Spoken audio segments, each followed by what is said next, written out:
I think that I can give some general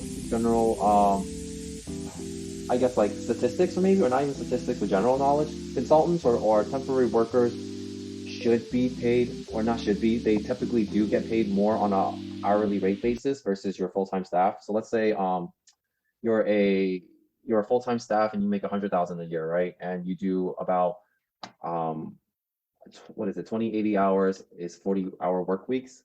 Um, right? We have 52 weeks times 40 hours. That comes out to be a person who works full time will work 2,080 hours a year.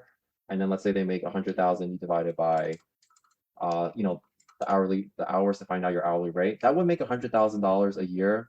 Someone to have $48 an hour. So we'll just use that as a baseline.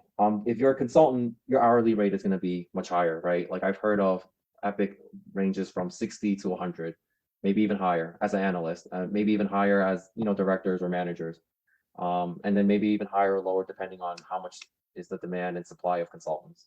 But yeah, typically consultants they do make more of a hourly rate than your full-time staff, but their employment is less stable. They go in thinking that I'm here for 3 months and I gotta go out and look for a new job every 3 months, right? So there's some trade-off.